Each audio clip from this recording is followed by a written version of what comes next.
Hello guys, balik lagi di Good Information. Halo Maba Indonesia, sudah siap kamu untuk terjun di dunia kampus? Nah, sebelum memasuki dunia kampus, Mimin akan ngasih tahu kalian, apa aja sih, maksud singkatan-singkatan yang akan kamu temui di kampus. Dan singkatan ini pasti kamu temui di kampus se-Indonesia. Simak videonya, simak.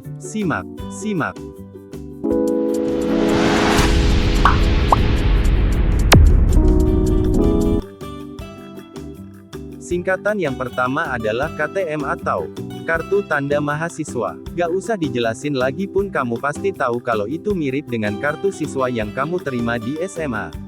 Kartu itu harus dijaga baik-baik karena dibutuhkan ketika kamu mau minjem buku perpus, naik sepeda kampus, berobat gratis di pusat kesehatan mahasiswa, atau memakai fasilitas lain yang ada di kampus.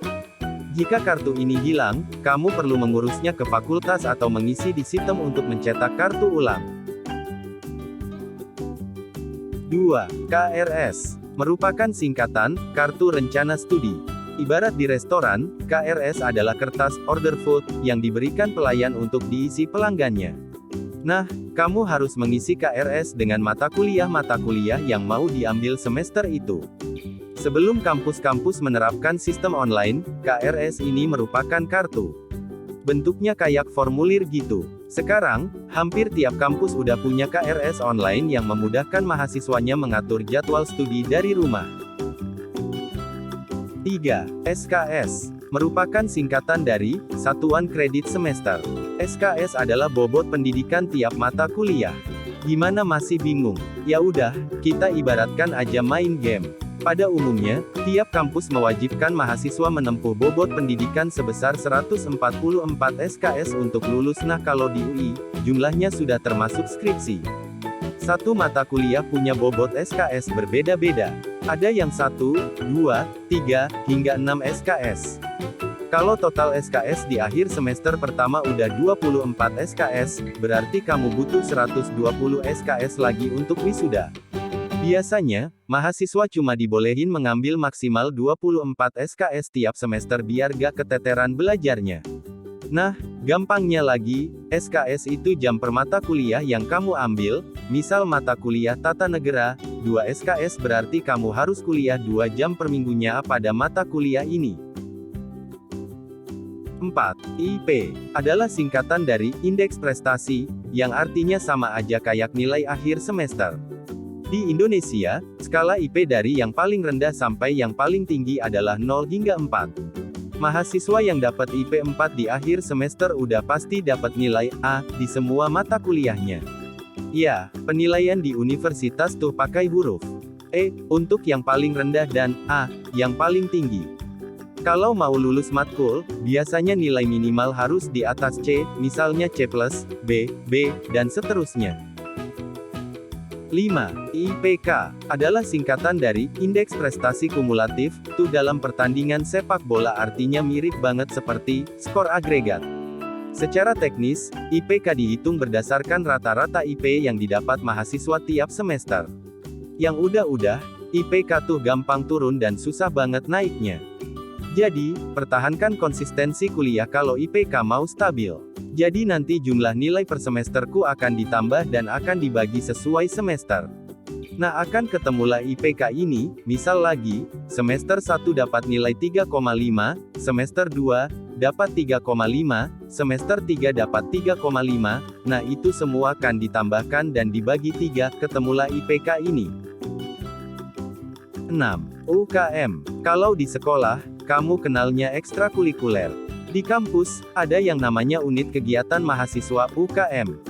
UKM ini adalah ekstrakurikuler yang ada di kampus. Biasanya, UKM ini akan dibagi menjadi 3 lingkup. Yang pertama lingkup universitas, isinya dari berbagai fakultas. Yang kedua, lingkup fakultas yang isinya dari berbagai jurusan yang ada di fakultas tersebut. Dan yang ketiga jurusan, isinya anak-anak dari jurusanmu. UKM ini biasanya bersifat wajib untuk semua mahasiswa, dan ada banyak bidang, ada yang seni musik, tari, silat, fotografi, alam dan masih banyak lagi. 7. HIMA atau HMJ adalah singkatan dari Himpunan Mahasiswa Jurusan. Organisasi ini ibarat OSIS tapi tingkatnya jurusan. Himpunan ini mengurusi semua event yang ada di jurusan, misal mengadakan baksos, mengadakan konser, dan lain-lain. Kalau kamu ikut HIMA ini kamu harus siap-siap untuk sibuk rapat dan mengikuti kepanitiaan. Yang berikutnya BEM. BEM adalah singkatan dari Badan Eksekutif Mahasiswa, ibarat OSIS yang tingkatannya lebih tinggi, yaitu di fakultas dan universitas. Organisasi BEM inilah yang bekerja sama dengan universitas untuk mengadakan rentetan kegiatan penerimaan mahasiswa baru. BEM ini akan diikuti oleh seluruh jurusan yang ada di universitas tersebut atau seluruh fakultas yang ada di kampus tersebut.